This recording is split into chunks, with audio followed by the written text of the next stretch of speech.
தேவகி, தேவகி, ஏன் இவ்வாறு செய்து விட்டாய்? மகாராஜா, உனது இந்த வாக்குறுதியை திரும்ப பெற்றுக்கொள் தேவகி. தேவகி, நாம் நமது 8வது குழந்தையை இந்த பாவியின் கைகளில் ஒப்படைக்க முடியாது. கம்சா, எடு உனது ஆயுதத்தை, என்னை இப்பொழுதே கொன்றுவிடு. வேண்டாம் மகாராஜா. அண்ணா. வசுதேவா, உன் மனைவி சொல்வது சரிதான். உன்னை கொன்றுவிட்டால் விளையாட்டு முடிந்துவிடும். விளையாட்டில் இருக்கும் ஆனந்தம் என்பது அதை விளையாடுவதில் தான் இருக்கிறது, முடிப்பதில் இல்லை. நீ உனது குழந்தைகள் என் கையால் கொல்லப்படுவதை அதை கண்டே தீர வேண்டும் வசுதேவா. வேண்டாம்.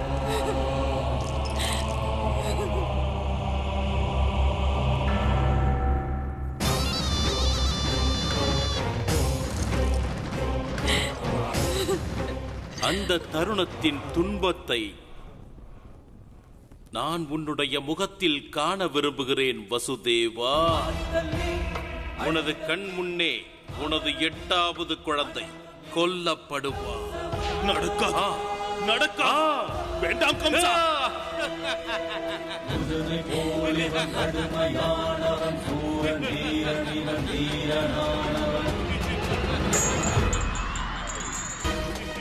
உலகத்தில் முதல் முறையாக அந்த காலனுக்கே மரணத்தை அளிப்பவன் யார் என்றார்? பகவான் கம்சன்.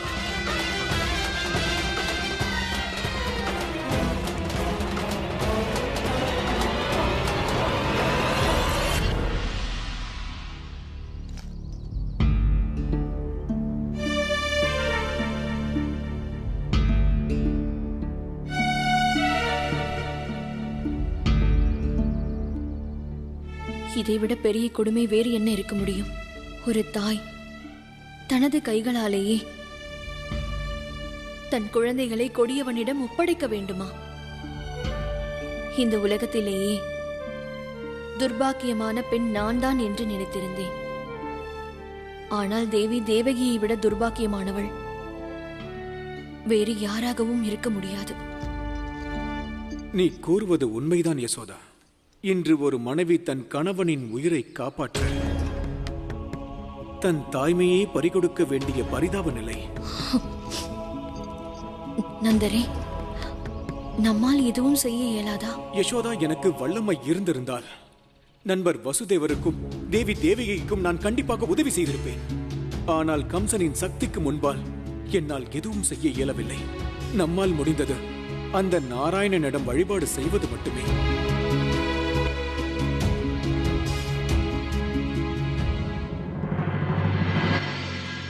சத்யநாராயணா, லக்ஷ்மிபதி விஷ்ணுவே, நான் இதுவரை உன்னிடம் எதுவும் கேட்டதே இல்லை. நான் கேட்பதை நீ கேட்பதும் இல்லை. அதனால் என் வருத்தத்தை கூட நான் தெரிவிக்கவில்லை. ஒருவேளை இன்று எனக்கு நீ ஒரு வாய்ப்பளித்தால் நான் எனது உயிரை கொடுத்தாவது தேவகிக்கு பிறக்க போகும் குழந்தைகளை காப்பாற்றுவேன். தேவகியின் அந்த 8வது குழந்தையை எனது மடி மீது வைத்து உலகத்தின் கவலைகளிலிருந்து, சங்கடங்களிலிருந்து, எல்லா கஷ்டங்களிலிருந்தும் அவனை காப்பாற்றுவேன்.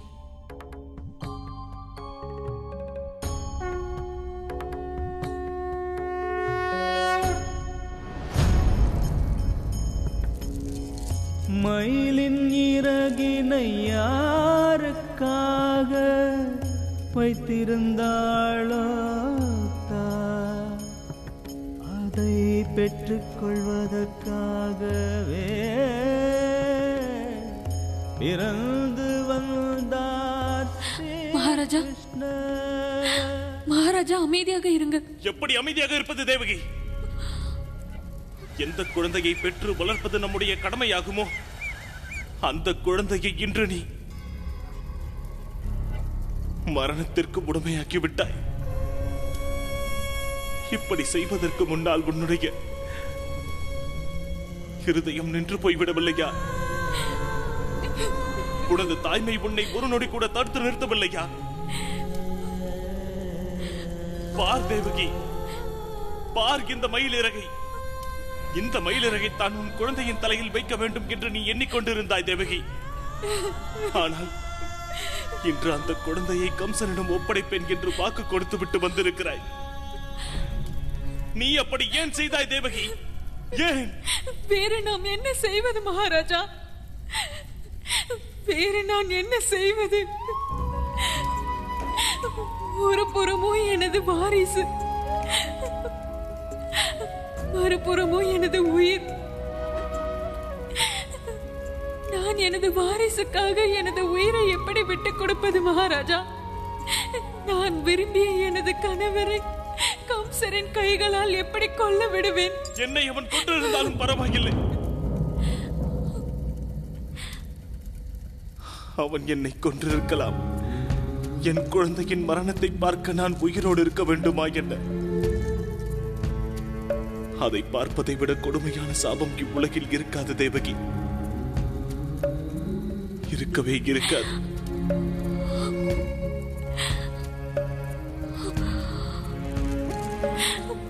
மகாராஜா, எனக்கு உங்கள் மனதின் வேதனை புரிகிறது. ஆனால் சூழ்நிலைகளோ ஓடும் நீரை கூட பாறையாக மாற்றும் அளவுக்கு பலப்படுத்திவிடும்.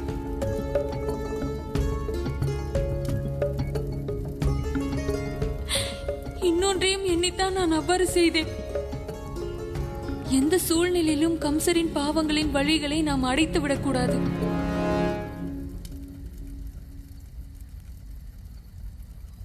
தேவகி, நம் குழந்தையின் மரணத்தை நிச்சயம் செய்துவிட்டு இப்பொழுது நீ என்ன சொல்ல விரும்புகிறாய்? மரணம் கம்சனுக்கு நிச்சயம் நிகழும் மகாராஜா. அப்படி என்றால் அர்த்தமானது இதுதான். கம்சனுக்கு நம்மை கொல்வது எளிதானது. ஆனால் நாம் இப்பொழுது உயிருடன் இருப்பது மிகவும் அவசியம் மகாராஜா. அசரீரி தெரிவித்தபடி நமது 8வது வாரிசுதான் கம்சரின் மரணத்திற்கான காரணமாகும். இதற்காகவே இவ்வுலகின் தர்மத்தை காப்பதற்காக நாம் இருவரும் உயிருடன் இருக்க வேண்டும் மகாராஜா. நாம் இந்த குழந்தையை பெற்றெடுத்தே ஆக வேண்டும். ஆனால் இது சாத்தியம் என்று எண்ணுகிறாயா? நாளை நடப்பதை யாரும் அறிய மாட்டார்கள். ஆனால் என் இருதயம் சொல்கிறது, இறுதியில் வெல்லப்போவது நமது காதல் மட்டும்தான்.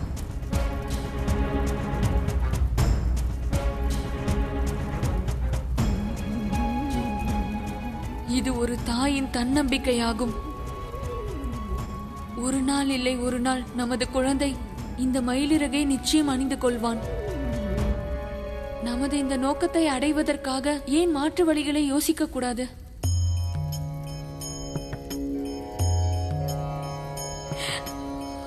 மயிலின் இறகினை யாருக்காக வைத்திருந்தாளோ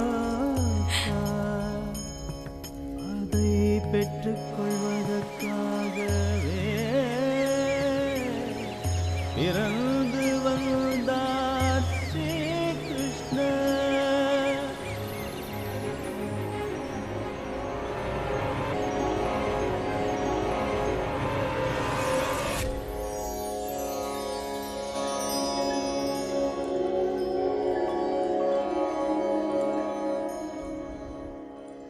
அண்ட சராசரத்தில் தேவர்களையும் விட உயர்ந்த இடம் தாய் மற்றும் தந்தைக்கானது. ஏனெனில் இறைவனே ஆனாலும் அன்னையும் தந்தையும் என்று அவதார ரூபத்தை தரிக்க முடியாது. இன்று அன்னை தேவகி தக்க தருணத்தில் தக்க தீர்மானம் எடுத்தார். அன்னை தேவகியின் இந்த தீர்மானத்தால் ஒவ்வொரு மனிதனும் ஓர் பாடத்தை கற்க வேண்டும். தக்க தருணத்தில் எடுக்கப்படும் தீர்மானங்கள் எதிர்காலத்தில் நிகழவிருப்பதையும் அவர்களுக்கான வாய்ப்புகளையும் தானே உருவாக்கும். வாழ்க தாய் பவானி! வாழ்க தாய் பவானி! வாழ்க தாய் பவானி! வாழ்க தாய் பவானி! மகிஷ்மதி வீரர்களே, மகாராஜா வசுதேவரை கைது செய்து அந்த கம்சன் காற்றை தன் கரத்தினால் பிடிக்க முயற்சி செய்திருக்கிறான்.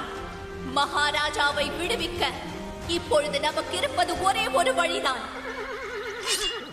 யுத்தம்! யுத்தம்! யுத்தம்! யுத்தம்! யுத்தம்! மகாராணி ரோகிணி,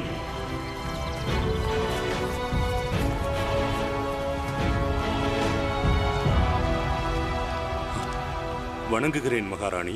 அக்ரூரரே, தாங்களா? மகாராணி, தயவு செய்து என்னை மன்னித்து விடுங்கள். என்னால் மகாராஜா வசுதேவரையும் தேவி தேவகியையும் மீட்டு வர இயலவில்லை. மதுராவில் என்னவெல்லாம் நடந்ததோ அச்செய்திகள் அனைத்தும் எமக்கு கிடைத்தது.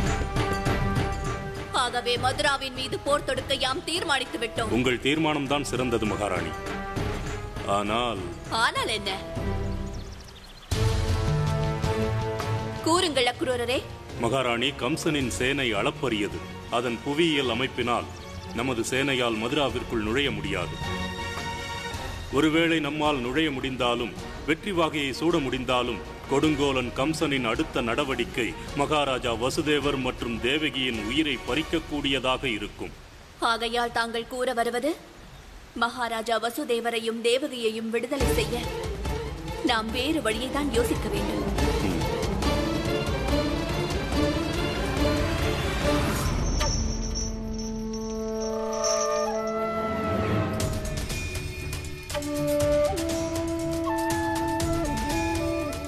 பாவி!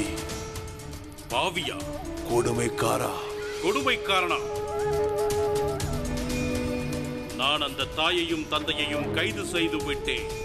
எனக்கு மரணம் அளிப்பதாக சொல்லப்படுபவரின் பெற்றோர்களை நீ திருமணம் செய்து வைத்த உன் தங்கையா?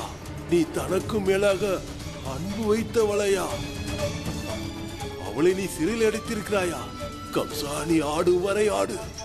நீ மரணிப்பாய். நீ நிச்சயமாக மரணிப்பாய்.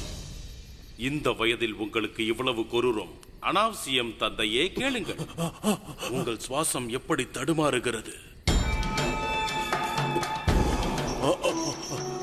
இறுதியாக உன்னை எச்சரிக்கிறேன், தேவகியை விடுதலை செய்துவிடு. அது மட்டும் நடக்கவே நடக்காது.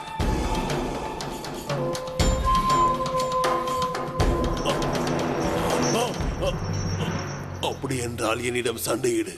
இந்த முதியவரிடம் தன் மகளை காப்பாற்ற இன்னும் சக்தி இருக்கிறது, எனக்குள் இருக்கிறது.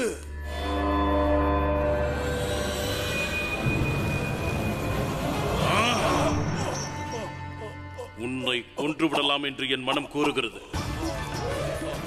உனது மகள் என்னை கடவுளாக ஏற்றுக்கொண்டு விட்டார். இன்று நீயும் என்னை கடவுளாக ஏற்றுக்கொள்வாய். கூறு, கடவுள் கம்சர் வாழ்க. கூறு, கூறு, கடவுள் கம்சன் வாழ்க. கடவுளே, வசுதேவரின் சேனாதிபதி அக்ரூரர் தங்களை காண வந்திருக்கிறார்.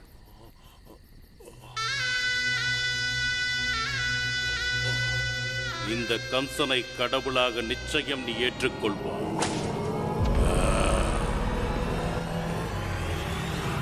பிரபு, நீங்கள் கூறியிருந்தீர்கள் அசிரீரியை கேட்டு கம்சனின் மனதில் மரண பயம் உருவாகும் என்று. ஆனால் முன்பை விட இப்பொழுது அச்சமற்றவனாக பயமறியாதவனாக மாறிவிட்டான். தேவி, எப்போது ஓர் மனிதன் மீண்டும் மீண்டும் தான் அச்சமற்றவன் என்பதை அறிவிக்கிறானோ அவன் அச்சத்தால் பீடிக்கப்பட்டுள்ளான் என்பதே பொருள்.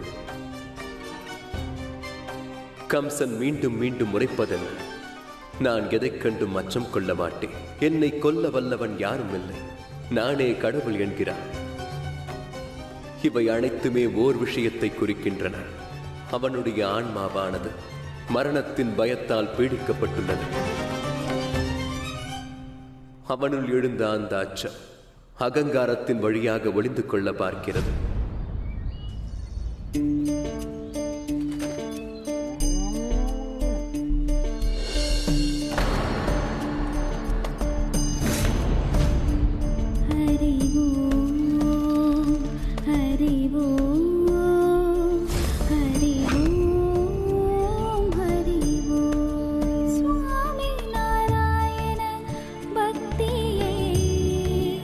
மதிப்பு மிக்கதாக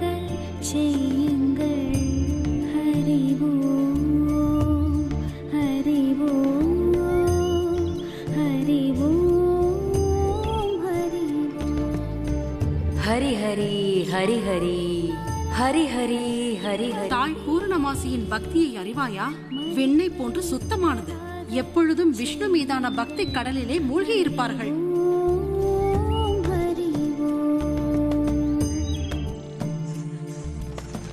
கொஞ்சம் நில்லுங்கள், சென்று விடாதீர்கள். நில் நந்தராணி. யாசகம் இடுவாயானால் மகிழ்ச்சியோடு இடு. சந்நியாசிகள் துக்கமாய் இருப்பவர்களிடமிருந்து பெறமாட்டார்கள். என்னை மன்னித்து விடுங்கள். என் எண்ணங்கள் கவலையாக இருக்கும் பொழுது முகத்தில் மகிழ்ச்சி எப்படி வரும்? யசோதா, துக்கம் அதுவும் உனக்கா? எனது பார்வையில் பார். உன்னை சுற்றிலும் எத்தனை சுகமளிக்கும் விஷயங்கள் இருக்கின்றன.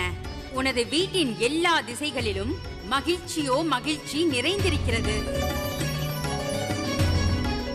யசோதா, உண்மை என்னவென்றால் உன்னை போல பாக்கியமுற்ற பெண் இவ்வுலகில் எவரும் இல்லை. இத்தனை இருந்தும் நான் துர்பாக்கியமானவள் தான்.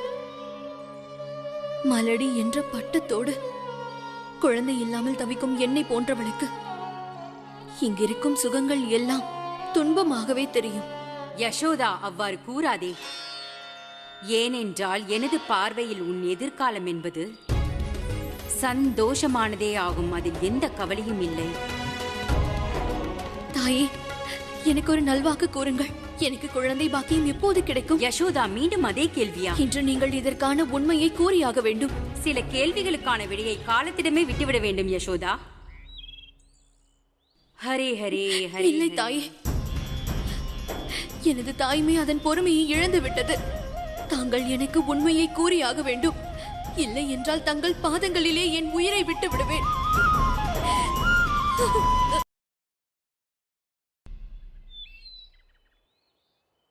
யசோதா, உண்மை மிகவும் கசப்பானதாகும். இருப்பினும் கேட்க விரும்பினால் கேட்டுக்கொள். உனது பாக்கியத்தில் குழந்தை செல்வம் என்பது இல்லை.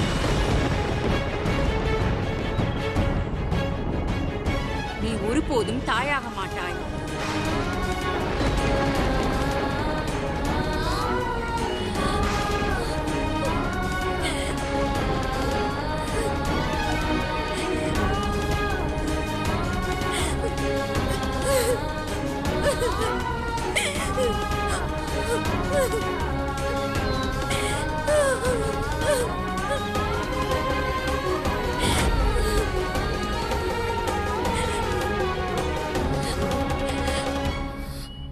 அப்படி என்றால் என்னால் எப்பொழுதும் தாயாக முடியாதா?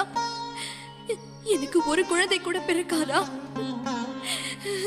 இல்லை தாயே, ஒரு குழந்தை பிறக்கவில்லை என்றால் ஒரு பெண்ணின் வாழ்வை வீணாகிவிடும். என்னால் தாயாக இயலவில்லை என்றால் நான் வாழ்வதில் அர்த்தமே கிடையாது. அர்த்தமே கிடையாது. இனி நான் என்ன செய்வேன்? யசோதா, விதி என்பது மாற்ற இயலாதது. ஆனால் கர்மத்திற்கு அந்த சக்தி உண்டு. அழிக்க கூட இயலும். இன்னும் தெளிவாக சொன்னால் உன் துர்பாக்கியத்தை சௌபாகியமாக மாற்ற இயலும். தாயே, அப்படியானால் அதற்கு நான் என்ன செய்ய வேண்டும் என்று கூறுங்கள். சென்று இவ்வுலகத்தை காப்பவனாகிய கடவுள் சத்திய நாராயணன் விஷ்ணுவிடம் முறையிடு. வழிபடு. குழந்தை செல்வத்தை உனக்கு தர வேண்டி தொடர்ந்து வழிபடு. ஆராதனை செய். அவனுக்கு குழந்தை வேண்டுமென்ற வரத்தை கேள். உனது வேண்டுதலில் நீ தீவிரமாக இருந்தால், உனது தாய்மை அன்பு உண்மையானால், அந்த கடவுளே வந்து உன்னை தாய் என்று அழைப்பார்.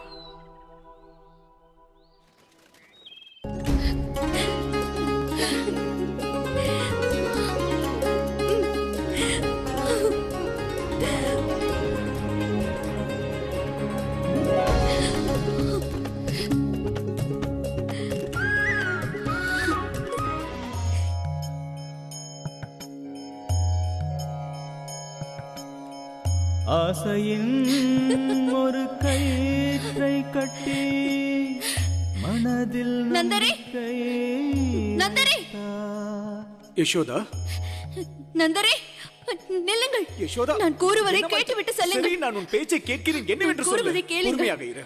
ஒரு நிமிடம். அப்படி என்ன விஷயம் யசோதா? நீ வருவதை பார்த்தால் எனக்கு பயமாக உள்ளது. அது எனக்கு. சரி சரி, நீ என்னதான் சொல்ல வருகிறாய்? யசோதா, பொறு. என்ன செய்கிறீர்கள்?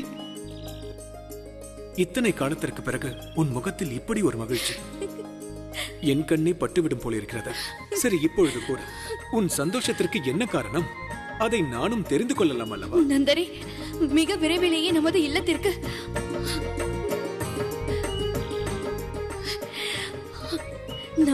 இல்லத்திற்கு குழந்தையின் ஓசை கேட்க போகிறது. நீ என்ன சொல்கிறாய்? நீ சொல்வது எனக்கு சரியாக விளங்கவில்லை. எனக்கு பூரணமாசி சொன்னார்கள், நான் பகவான் விஷ்ணுவிடம் குழந்தைக்காக வேண்டி விரதம் இருந்தேன் என்றால் நிச்சயமாக அதற்கான பலன் கிடைக்குமாம். நான் தாயாக போகிறேன்.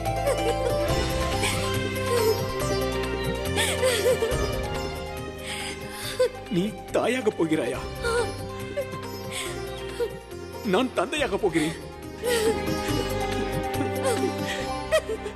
அதற்காகவே உன்னுடைய விரதத்தில் நானும் பங்கெடுத்துக் கொள்ளப் போகிறேன். நம் குழந்தைக்காக அந்த விரதத்தில் நானும் பங்கெடுத்துக் கொள்கிறேன். யசோதா, ஒரு தழுவலில் மறந்துவிடும் தவறு, குதூகலம் அடைந்தது மனது, ஒரு மனம் மகிழுது, ஒரு மனம் தவிக்குது. தேவி, அன்னை யசோதா மற்றும் அன்னை தேவகியின் தாய்மையின் நிழலில் நான் இப்போது உணரக்கூடிய சுகமானது மிக மிக அற்புதம். அன்னையின் மடியை தவிர எந்த சுகமும் இவ்வுலகில் பெரிதாக இருக்க முடியாது. நீங்கள் சொல்வது உண்மைதான் பிரபு. தாய் யசோதைக்கு நிகராக, தாய் தேவகிக்கும் நிகராக இந்த உலகத்தில் யாரையுமே நிறுத்திவிட முடியாது. ஆனால் பிரபு, தாயார் இருவர், பிறக்கப் போவதோ ஒருவர் மட்டுமே. ஆனால் உங்களால் அந்த தாயின் எல்லையற்ற அன்பை, ஒரே நேரத்தில் இருவருக்குமான பலனை அவர்களுக்கு ஒன்றாக எப்படி தருவீர்கள்? எண்ணம் எவ்வழியோ வாழ்வும் அவ்வழி. எந்த ஒரு மனிதனுக்கும் அவரவர் கர்மங்களுக்கு ஏற்றவாறே பலனமையும். அன்னை யசோதையானாலும் சரி, அன்னை தேவகியானாலும் சரி, அவர்களுக்கு நான் அவர்களுடைய தியாகம், ஈடுபாடு, பக்தி மற்றும் கர்மத்தின் பலனாக கிடைப்பேன். கம்சனுக்கு அவனது கர்மத்தின் பலன் எப்பொழுது கிடைக்கும் பிரபு? தேவி, தனது பாவங்கள் மற்றும் அகங்காரத்தில் வீற்றிருக்கும் கம்சன் ஒவ்வொரு க்ஷணமும் தனது அழிவிற்கான பாதையில் முன்னேறுகிறார். நான் இதை கேள்விப்பட்டேன். குழந்தை பாக்கியம் இல்லாத ஒருவருக்கு நீயே கருவாக மாறி அவர்களுக்கு குழந்தையாக பிறப்பாய் என்று. நாராயணா, எப்படி நீ ராமராக தேவி கௌசல்யாவிற்கு ஆசிர்வாதம் செய்தாயோ, அதை போலவே எனக்கும் உந்தன் ஆசிர்வாதம் வேண்டும் பிரபு. எனக்கு குழந்தை வரம் தருவாய். நான் உன்னிடம் குழந்தைக்காக யாசகம் கேட்கிறேன். யசோதா, நீ என்ன செய்கிறாய்? சத்யநாராயணா, யசோதாவாகிய நான் புத்திர வரத்திற்காக விரதத்தை ஏற்கப் போகிறேன்.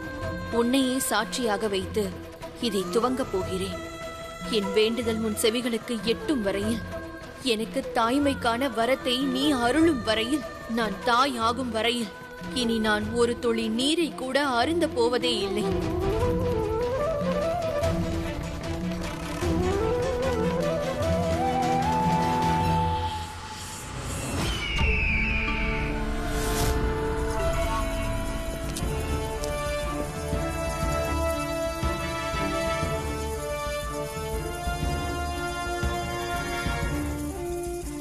கடவுள் கம்சரே, மகேஷ்மதி ராஜ்யத்தின் இந்த மணிமுடியை அணிந்தருளுங்கள்.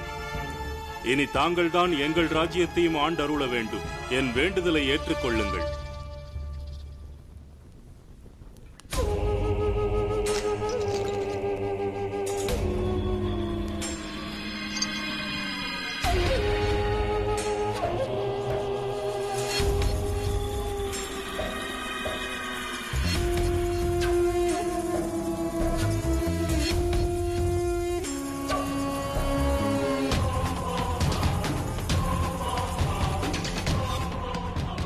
மண்வளம் மிக்க மகேஷ்பதியில் பொன்வளமும் உள்ளதோ? இப்படி ஒரு தரித்திரமான மணிமுடியை என் காவலர்கள் கூட அணிய மாட்டார்கள். வசுதேவரை கடவுளாக நினைப்பவனே, உன் பெயரை என்னவென்று உரைத்தாய்? அக்ரூரன். உன்னுடைய சிறப்புகளை கேள்விப்பட்டிருக்கிறேன். நீ ராஜதந்திரியாமே. அது மட்டும் இல்லாமல் நீ வசுதேவரின் மிகப்பெரிய நம்பிக்கைக்குரியவனாமே. நீ என்ன நினைத்தாய்?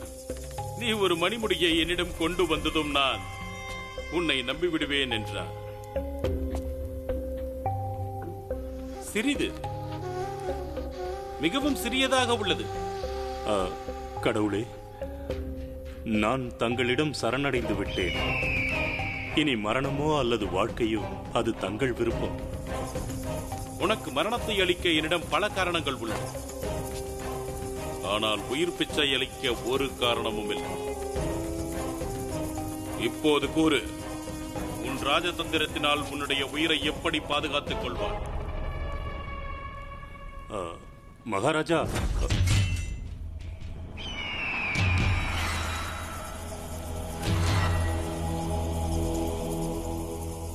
நீதிமொழிகள் என்ன சொல்கிறதென்றால், சேவையும் பக்தியும் ஒருவருக்கே உரித்தானது, தமது பக்தர்களை காப்பவருக்கே என்று. தாங்கள் மகாராஜா வசுதேவரை கைது செய்து விட்டீர்கள். இப்போது அவர் எங்களுக்கு அரசர் இல்லை. எங்களது அரசர், எங்களது கடவுள் இனி தாங்கள்தான். அப்படியென்றால் நீ உன்னை காரியவாதி என்கிறாய். நேற்று வசுதேவரோடு இருந்தாய், இன்று என்னோடு இருக்க விரும்புகிறாய். காரியவாதியின் நோக்கம் காரியம், அதனால் உனக்கு உயிர் பிச்சை அளிக்கக்கூடாது. இல்லை இல்லை இல்லை அக்ரூரரே, உன்னை கொல்வது அநியாயமாகும். உனக்கு உயிர் பிச்சை அளிக்க என்னிடம் ஒரு காரணம் உள்ளது. அந்த காரணம் வசுதேவரின் மீது நீ வைத்திருக்கும் பயபக்தி. அதனால் நான் பகவான் கம்சன் உன்னுடைய சரணாவதியை ஏற்றுக்கொண்டு உன்னை என்னுடைய மந்திரியாக நியமிக்கிறேன். தங்கள் கருணைக்கு மிக்க நன்றி. கருணை இல்லை, கருணை இல்லை, ராஜதந்திரம். ஏனென்றால் வசுதேவர் தன்னுடைய விசுவாசியை என்னுடைய சரணத்தில் கண்டால், என்னுடைய ஆணைகளை நிறைவேற்றுவதைக் கண்டு அவன் மனம் உணர்வதை உன்னால் நிச்சயம் உணர முடியும். ராஜதந்திரி அக்ரூரரே,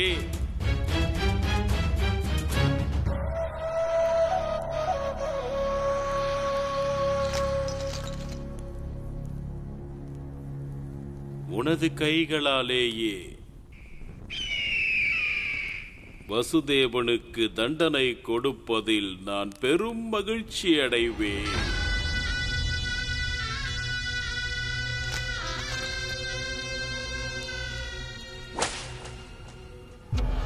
வாளை எடுத்து உரையில் வை.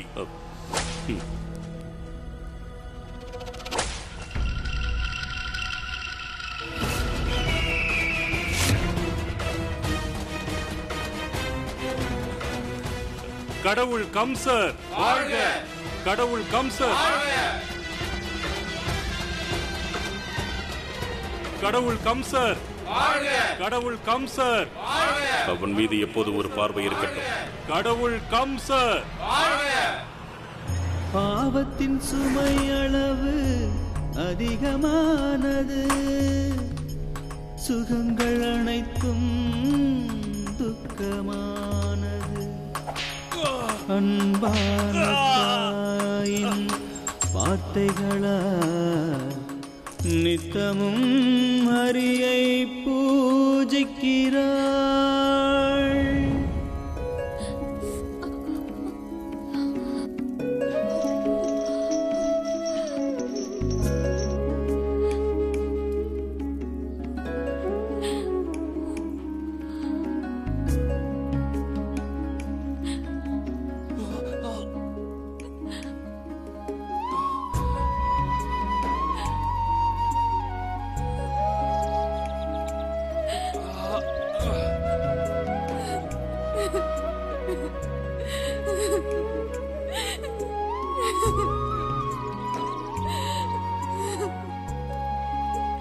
மகாராஜா,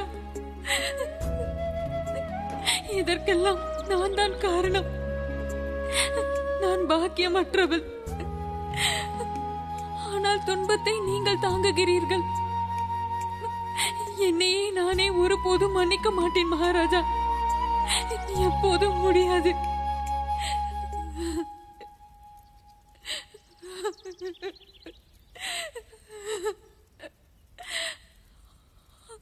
தேவகி,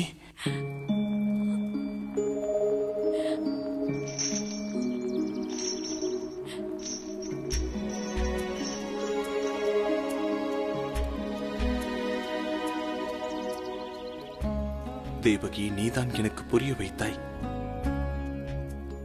நமது இன்பங்களை பலி கொடுத்தால் மட்டுமே அக்கிரமங்களையும் கொடுமைகளையும் தடுத்தழித்து நாம் உயர்ந்த புனிதத்துவத்தை அடைவோம். அது மட்டுமல்ல, மகிஷ்மதியின் ராணி மற்றும் என் மனைவி உன் ஆணையை ஏற்று நடக்காவிட்டால்... நீங்கள் எனது மனதை அமைதி கொள்ள இப்படி கூறுகிறீர்கள்.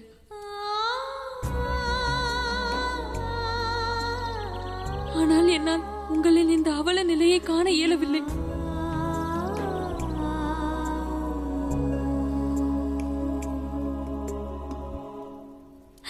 மகாராஜா, நீங்கள்... தேவகி, நான் மகிழ்ச்சியாக இருக்கிறேன் தேவகி, மிகவும் மகிழ்ச்சி அடைகிறேன் தேவகி. இந்த உலகத்தை கம்சனின் கொடுமையில் இருந்து விடுவிப்பதில் உனது சரிபாதி பங்குதாரன் என்பதால் இது எனது சௌபாகியம் தேவகி, எனது சௌபாகியம்.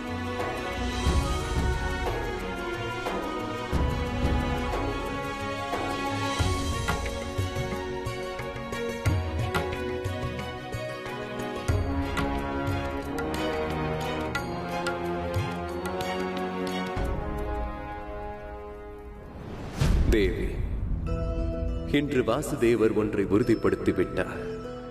சங்கடத்தின் உச்சத்தில் இருக்கும் பொழுதும் மனிதர்கள் தங்கள் கடமையிலிருந்து விலகக்கூடாது என்பதை தீர்மானத்தில் உறுதி கொண்டார். நிகழும் எந்த ஒரு கடினமான சூழலிலும் தனது தர்மத்தையும் கடமையையும் தவறாமல் பின்பற்ற இயலும். அதற்கு சாட்சியாக வாசுதேவர் இன்று நிலைத்து விட்டார். நீங்கள் கூறுவது உண்மைதான் பிரபு. மகாராஜா வாசுதேவர் மற்றும் தேவி தேவகியின் வாழ்க்கை மனிதர்களுக்கு மட்டுமில்லாமல் தேவாதி தேவர்களுக்கும் அது ஒரு சான்றாகிவிட்டது. ஏனென்றால் அவர்களின் துன்பத்தை பார்த்து என் இதயம் உருகிவிடுகிறது. அவர்களின் கவலை எப்பொழுது தீரும் பிரபு? தேவி, மகாராஜா வாசுதேவர் மற்றும் அன்னை தேவகியின் தீர்மானங்களோடு அவர்களது கர்ம பலனுக்கான சக்கரமும் சுழலத் தொடங்கிவிட்டது. விதியும் தன்னுடைய வழியில் இலக்கை அடைய துவங்கிவிட்டது. கடவுள் கம்சரே, கடவுள் கம்சரே, கடவுள் கம்சரே,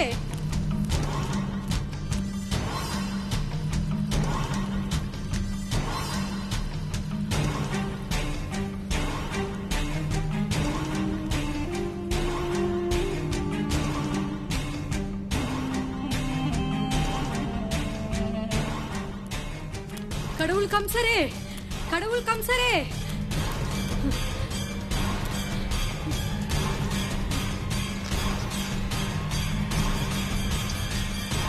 கடவுள் கம்சரே, கடவுள் கம்சரே, கடவுள் கம்சரை வணங்குகிறேன் கம்சரே. தேவகி கருவுற்று இருக்கிறார்கள். விரைவிலேயே தாயாக போகிறார்கள்.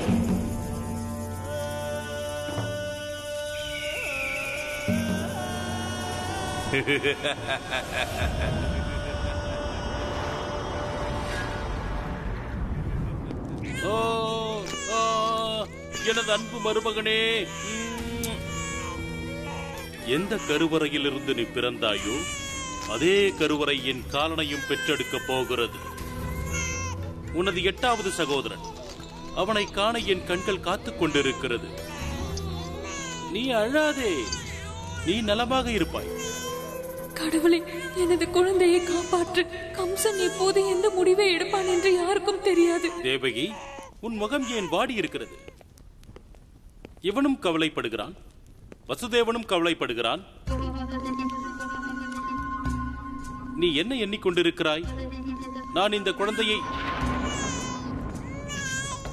இல்லை இல்லை தங்கையே, நான் உனது அந்த 8வது குழந்தையை தான் கொள்வேன். மற்ற யாரையும் அல்ல. ஆம் ஆம் வசுதேவரே. மதுராவாசிகளே, கடவுள் கம்சனின் மருமகன்.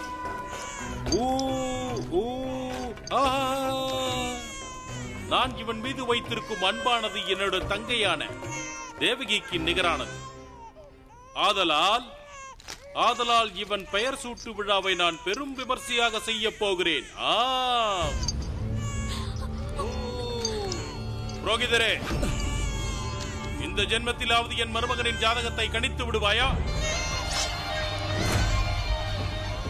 ஜாதகம் தயாராகிவிட்டது கடவுளே. இந்த ஜாதக கணிப்பின்படி இந்த குழந்தைக்கான சிறப்பு பெயர் காவரிசையில் இருக்க வேண்டும். கா என்ற வரிசையா? உனக்கும் எனக்கும் ஒரே ராசி போல மருமகனே. கா என்றால் கம்சன், கா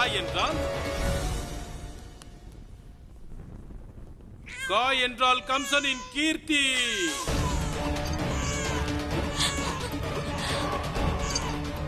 இவனது பெயர் கீர்த்திமானாகும் தங்கையே.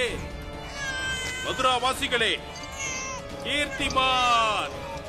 கடவுள் கம்சன், கடவுள் கம்சன், கடவுள் கம்சன். இப்போது மகிழ்ச்சியா தங்கையே? நான் உனது குழந்தையின் பெயர் சூட்டு விழாவை விமர்சையாக செய்து விட்டேன். கம்சன், கீர்த்திமான், மாமன், மருமகன், என்ன ஒரு பெயர் ஒற்றுமை பார்த்தாயா? பெற்று கடவுள் கம்சன், கடவுள் கம்சன், கடவுள் கம்சன், கடவுள் கம்சன், கடவுள் கம்சன், கடவுள் கம்சன், கடவுள் கம்சன், கடவுள் கம்சன். நாராயண நாராயண. பிரபு, நீங்கள் நினைத்தீர்கள் வந்தேன். நாரத முனிவரே, எங்கிருந்து தங்களுடைய பணி துவங்க உள்ளது? நான் அறிந்து கொண்டேன் பிரபு, நான் என்ன செய்ய வேண்டும் என்று. நாராயண நாராயண.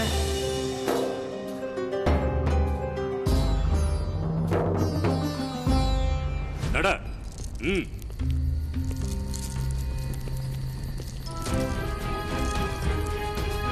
என்னை மன்னிக்க வேண்டும் மகாராஜா. மகாராஜா, நான் தேவி ரோகிணியாரின் யோசனைப்படி நடந்து கொண்டிருக்கிறேன். கூடிய விரைவில் உங்களையும் தேவிகையாரையும் விடுதலை அடையச் செய்வோம். நட.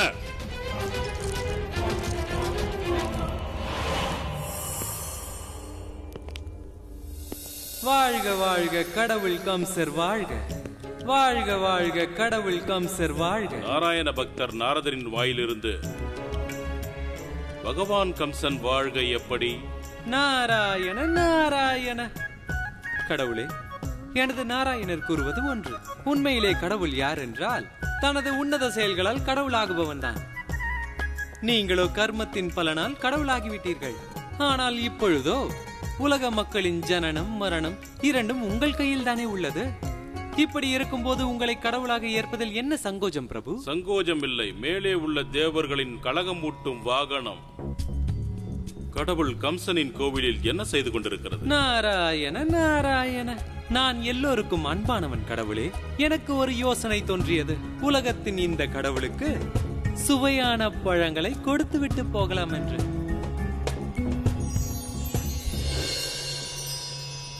கடவுளே, இந்த எளிய நாரதனின் சிறிய உபகாரம் ஏற்றுக்கொள்ளுங்கள்.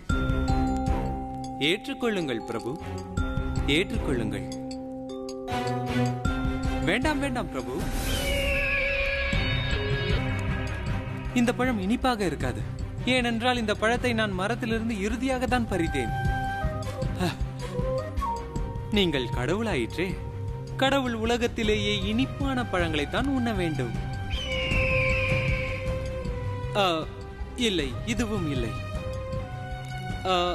இல்லை, இதுவும் இல்லை. மாய நாடகம் என்னோடு நடத்த முயல்கிறாயா நாரத முனி? மாய நாடகமா? அப்படி ஒன்றும் இல்லை கடவுளே. உள்ளதிலேயே இனிப்பான பழங்களை உங்களுக்கு அளிக்க முயல்கிறேன், அவ்வளவுதான். இதனால் தங்களது உயிர் எப்பொழுதும் பாதுகாப்பானதாகிவிடும். ஆனால் எனக்கு ஒன்றுமே புரியவில்லை. நான் என்ன செய்வது? நீங்கள் எனக்கு உதவி செய்யுங்கள். இந்த பழத்தில் முதலில் பறித்தது எது, இறுதியாக பறித்தது எது, உங்களுக்கு பாதுகாப்பானதும் எது, இதில் உங்களுக்கு ஆகாதது எது?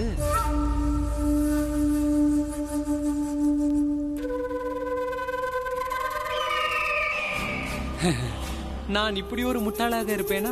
இச்சிறிய விஷயத்தில் இவ்வளவு யோசனை ஏன்?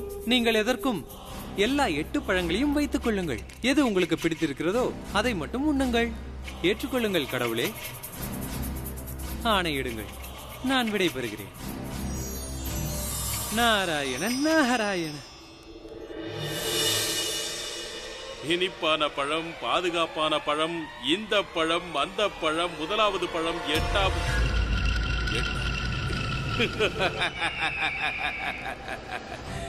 நாரதரே, மிக்க நன்றி. உங்கள் தந்திர வார்த்தையினால் ஒரு விஷயத்தை கூறிவிட்டீர்கள். அதை அந்த அசரீரி என்னிடம் கூறாமல் மறைத்து விட்டது. இப்போது கடவுள் கம்சனின் கையில் முதலாவதும் தப்பிக்காது, 8ஆவதும் தப்பிக்காது.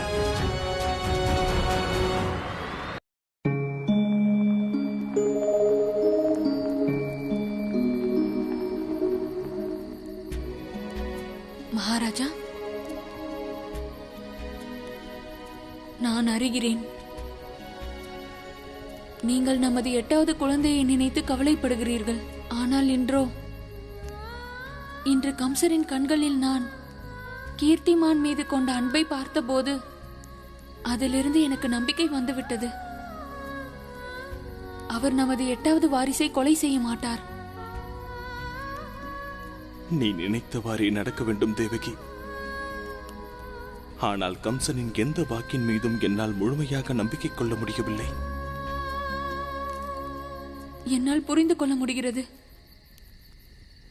என் அண்ணனுக்கு எப்பொழுதும் தனது தங்கை மீதான அளவு கடந்த பாசத்தை காட்டிலும் மருமகன் மீது இருக்கும் என்பார்கள். நீங்கள் பாருங்களேன். காலம் செல்ல செல்ல கம்சரின் மனதில் இருக்கும் அசரீரி சொன்னது மறந்து போகும்.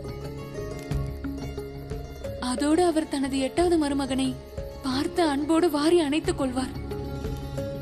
அவனோடு விளையாடி மகிழ்வார்.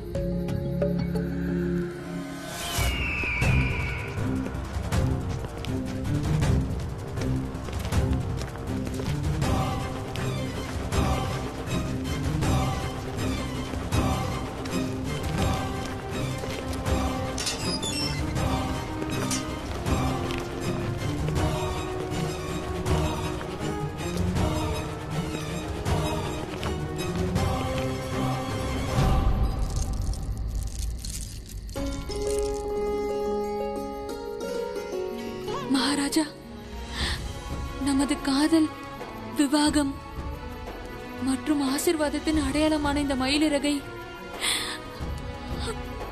நான் இன்று எனது குழந்தையின் தலையில் சூட்டப் போகிறேன்.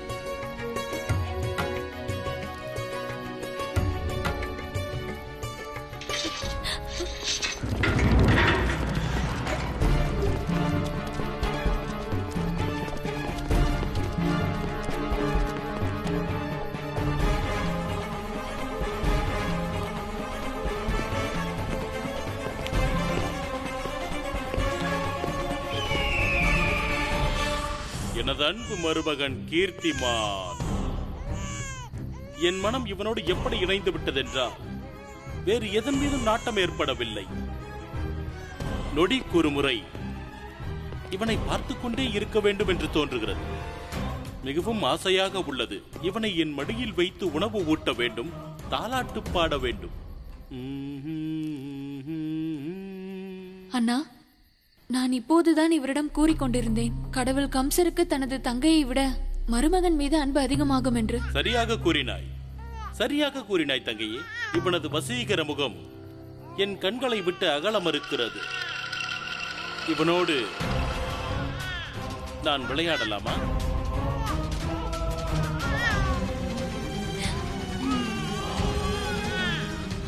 எனது செல்ல மருமகனே, நான் இன்று உன்னை உயர உயர உயர்த்தி விளையாடப் போகிறேன். நீ அறிவாயா? நான் உன்னுடைய 8வது சகோதரனை கொல்லப் போகிறேன். ஆனால் நீ என்னுடைய தங்கையின் முதல் புதல்வன். 8வது எப்படியோ 1வதும் அப்படியே. அதனால் முதலாம் அவனும் அப்படியே இறக்க வேண்டும், 8வது அவனைப் போல. தேவகி வசுதேவரே, நான் கூறினேன் அல்லவா, கீர்த்திமானோடு நான் உயர்த்தி விளையாடப் போகிறேன். இல்லை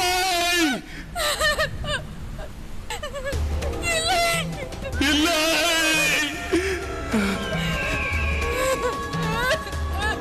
உன்னை விட மாட்டேன்.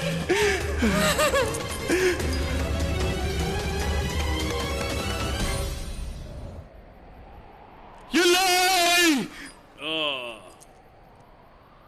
எண்ணிக்கையை விட்டுவிட்டேன் நான்.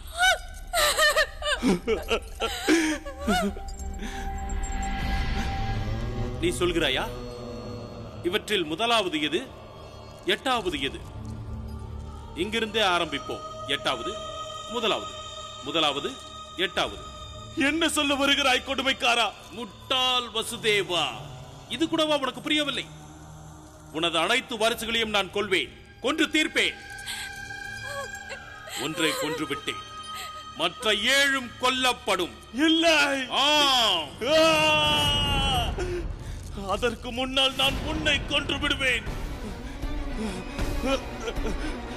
உன்னை கொன்று விடுவேன்.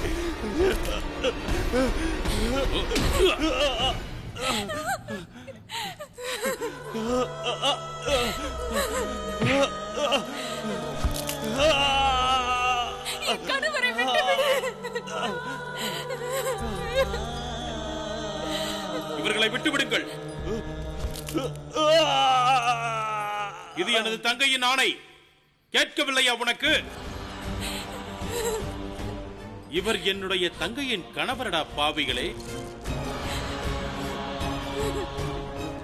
இப்படியா நடத்துவீர்கள் இவர்களை?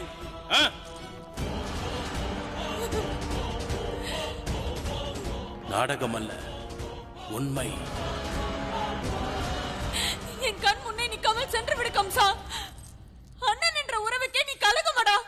நீ மானிடனே அல்ல, அரக்கன். நீ விரைவில் அழிந்து போவாய் கம்சா, விரைவில் அழிந்து போவாய். போதும் போதும் தேவகி, என்னை விடுங்கள். இன்றே அனைத்தையும் கூறிவிட்டால் மற்ற குழந்தைகள் இருக்கும் போது என்ன கூறுவாய்? உனது துக்கத்தை என்னால் புரிந்து கொள்ள முடிகிறது. முதல் குழந்தையின் மரணம் தானே, பழக்கமாகிவிடும் அழுது அழுது அமைதியாவதற்கு. மகாராஜா, உயிரும் நானே, மரணமும் நானே.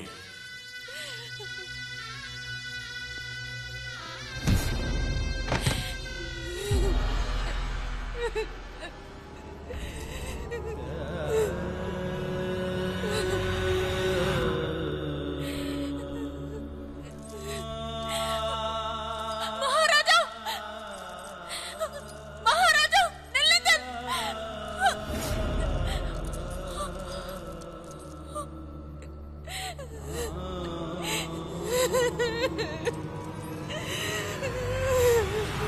இப்படி ஒரு துயரம், இப்படி ஒரு கவலை, இத்தனை துன்பம் ஏன் பிரபு?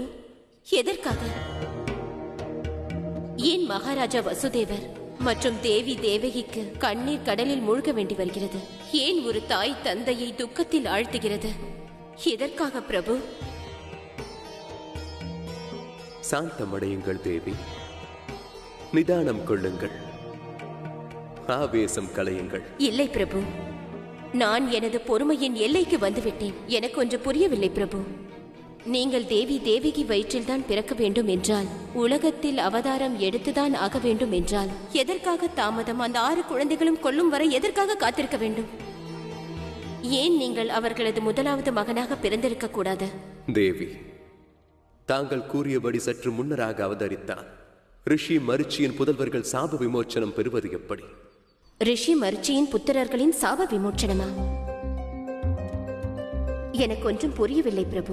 தேவி, இந்த பிறவியில் அன்னை தேவகியின் வயிற்றில் பிறக்கப் போகும் முதல் 6 குழந்தைகளின் அனைத்து ரூபமும் முற்பிறவியில் ரிஷி மரிச்சியின் புதல்வர்கள் ஆவர். அவர்களுக்கு தங்களுடைய குறும்பின் காரணமாக ரிஷி தேவாலா அசுரர்களாகும்படி சாபம் அளித்தார். அப்படியானால் தேவகியின் 6 புத்திரர்களும் அசுரர்களா? இல்லை தேவி. ரிஷி மரிச்சியின் புதல்வர்கள் மன்னிப்பு கோரிய போது ரிஷி தேவாலா அவர்களை பொறுத்தருளினார். அப்பொழுதே அவர் அவர்களது முக்திக்கான வழியையும் கூறினார். அவர்கள் ஜனிக்கும் அடுத்த பிறவியில் அவர்கள் பிறப்பு ஓர் புண்ணிய ஆத்மா, அதாவது அன்னை தேவகியின் கருவிலிருந்து என்றாகும். மேலும் அவர்களது மரணம் ஓர் அசுரனால், அதாவது கம்சனால் நிகழும் என்பதாகும். ஆதலால் அவர்கள் அனைவரும் பரமநிலை அடைவர். தேவி, இதன் பொருட்டே அன்னை தேவகிக்கு முதல் குழந்தையாக நான் ஜென்மம் எடுக்கப் போவதில்லை. அதனால் ரிஷி மரிச்சியின் புதல்வர்களுக்கு முக்தி கிடைக்கும். அது மட்டுமல்லாமல் அந்த பச்சிலம் குழந்தைகளை கொன்றதன் காரணமாக கம்சன் மாபெரும் பாவமிழைத்த பாவியாகிறான். அவன் அழிவானது அதனுடன் உறுதியாகிறது.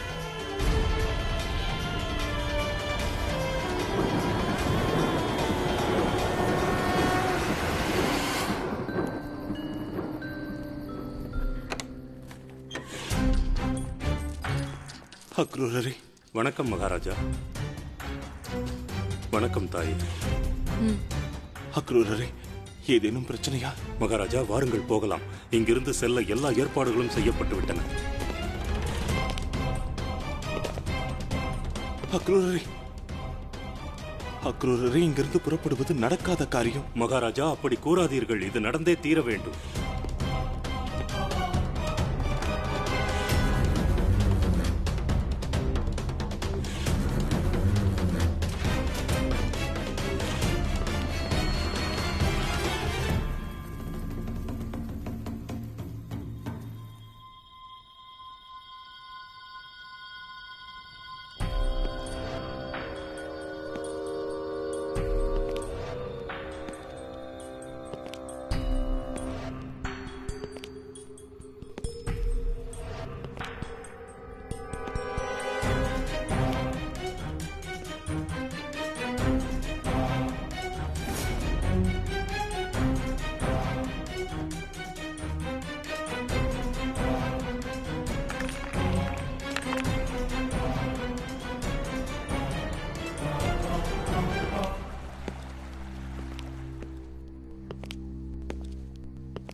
இங்கிருந்து செல்வதற்கு நீங்கள் நினைத்து கூட பார்க்க வேண்டாம்.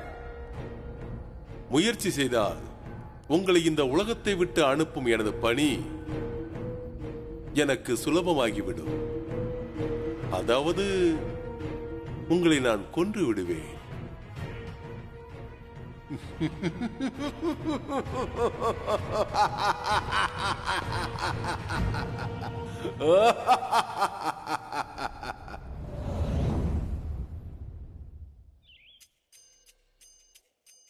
ஹரி ஹரி ஹரி ஹரி.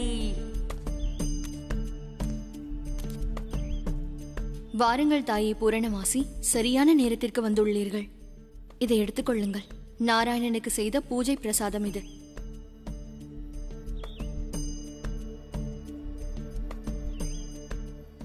இறைவன் உன் எல்லா ஆசைகளையும் நிறைவேற்றட்டும் யசோதா. காய்க்காத உன் கருவறை மரம் கனிகளால் நிறைந்து வழியட்டும். உன் வீடு முழுவதும் குழந்தையின் சலசல கொலுசு சத்தம் கேட்கட்டும். பெற்றுக்கொள் யசோதா, நீயும் உண்பாயாக. எனக்கு வேண்டாம் தாயே, நான் வாக்களித்துள்ளேன். எனது தெய்வம் சத்யநாராயணனுக்கு எனது விரதத்தின் குரல் கேட்காத வரையில் நான் ஒரு துளி நீரை கூட அருந்த போவதில்லை என்று. யசோதா, வா.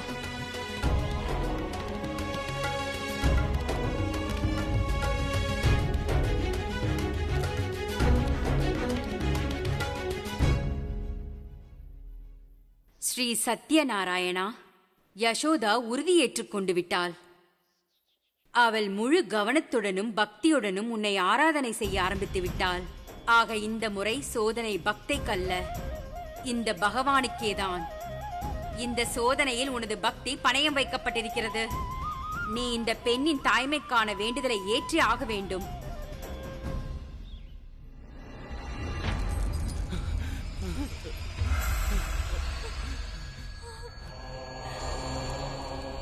இல்லை தேவர்களே, இதோ இருக்கிறான் உங்களின் பாரிஜாத பழத்தின் இரண்டாவது பழம். இல்லை,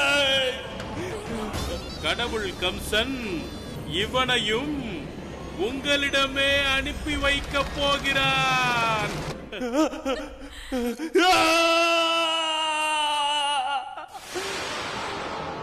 அனுப்பிவிட்டேன்.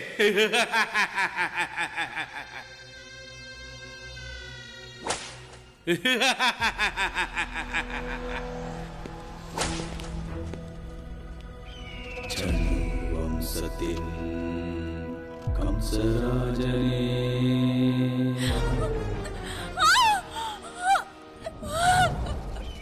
ஜனு வம்சத்தின் கம்சராஜனே,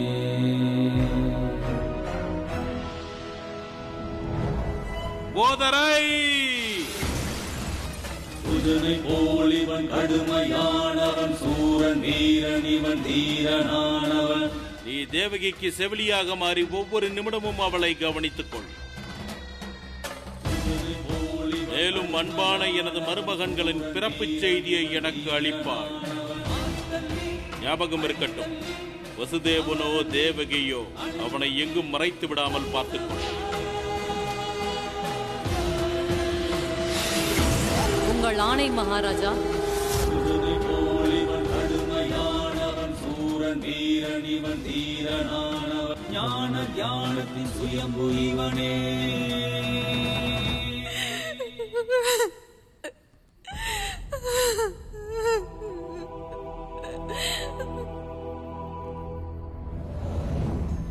ஓம் நமோ பகவதே வாசுதேவாய நமः. ஓம் நமோ பகவதே வாசுதேவாய நமः. ஓம் நமோ பகவதே வாசுதேவாய நமः.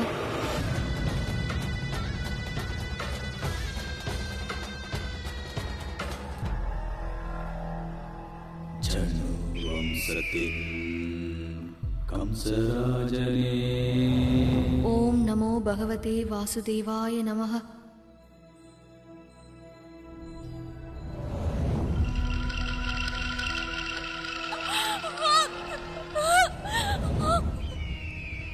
ஆத்தல்லி அழுத்தல்லி அமரண்ணி அணுங்கி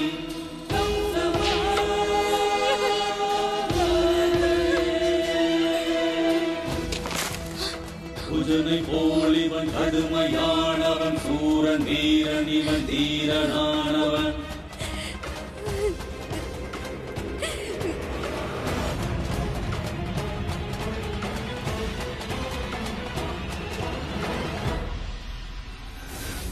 மகாராணி, என்னை மன்னித்து விடுங்கள். ஏனென்றால் கம்சனின் கோட்டையில் நமது ராஜதந்திரத்தால் ஒன்றும் செய்ய இயலவில்லை. இப்போது நான் மிகுந்த மனவேதனையில் இருக்கிறேன். ஏனென்றால் நான்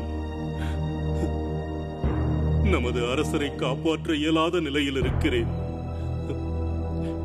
இப்போது என்ன செய்வது?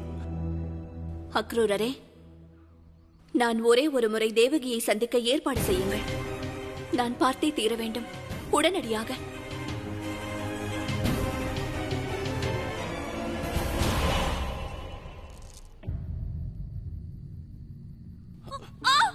தேவகி, தேவகி, தேவகி, அமர், அமர். தேவகி, நீர் அருந்து, நீர் அருந்து. தேவகியின் 7வது குழந்தையின் பிறப்பை மகாராஜாவுக்கு தெரிவிக்க வேண்டும். இன்னும் சற்று நேரத்தில் இந்த குழந்தை பிறக்க வாய்ப்புள்ளது. மகாராஜா, எனது இந்த குழந்தையை காப்பாற்றுங்கள். நான் எனது கண்களாலேயே எனது 6 குழந்தைகளை கொன்றதை கண்டுவிட்டேன். எனது இருதயத்தால் இதற்கு மேல் தாங்கிக் கொள்ள முடியாது மகாராஜா. உம்முடைய 7வது குழந்தைக்கு எதுவும் ஆகாது தேவகி.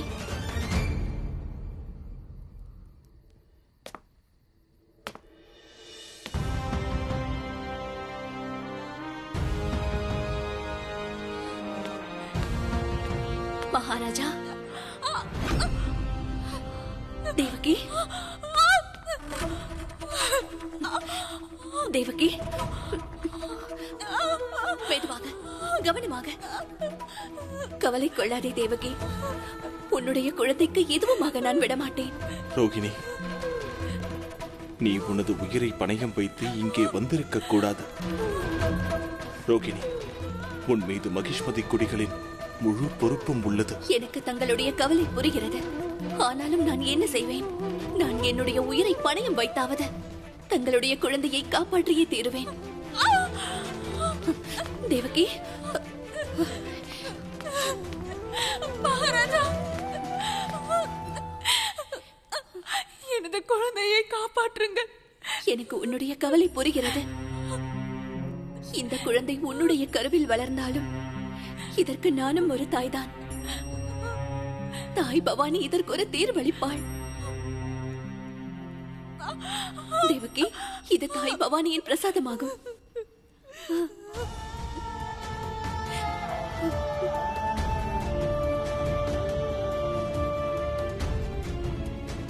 தாய் பவானி, நான் இதுவரை ஆழ்ந்த பக்தியோடு உங்களை வணங்கியது உண்மையானால் தேவகியின் குழந்தையை இங்கிருந்து கொண்டு செல்வதற்கு எனக்கு அருள் புரியுங்கள்.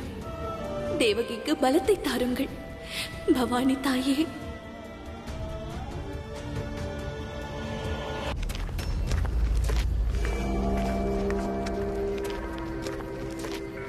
பத்ராக்ஷரே, வசுதேவரின் முதலாவது மனைவி அமைதியாக இருக்க மாட்டாள். ஆகவே தேவகி வசுதேவர் மீதான பார்வையை அகற்றக்கூடாது. எந்த சூழ்நிலை வந்தாலும் என் பார்வை அவர்கள் மீதுதான் இருக்கும். வசுதேவர் தேவகி எங்கு சென்றாலும் நான் அவர்களை பின்தொடர்ந்து செல்வேன். என்னை மீறி எதுவும் செய்ய இயலாது. மகாராஜா, நாம் விரைவாக புறப்பட வேண்டும். கம்சனின் சேனை வந்து கொண்டிருக்கிறது. அக்ரூரரை என்ன நடந்தாலும் சரி, எமது வாரிசிற்கு பாதுகாப்பு கிடைக்கும் வரை யாம் இவ்விடமிருந்து செல்ல வேண்டாம். ரோகிணி, நீ உடனே இங்கிருந்து புறப்பட வேண்டும். இல்லை மகாராஜா, நான் செல்ல மாட்டேன். எனது ஆணை. என் ஆணை.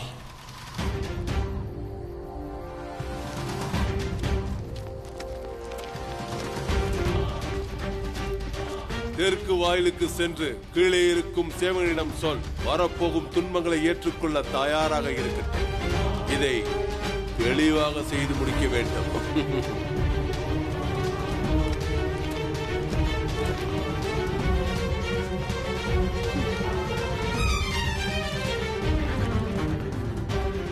மகாராணி, இங்கே சில பகுதிகளில் சேனைகள் குறைவாக இருப்பார்கள். அவர்கள் இங்கே வருவதற்குள் இங்கிருந்து தப்பித்து சென்று விட வேண்டும். சீக்கிரம் வாருங்கள்.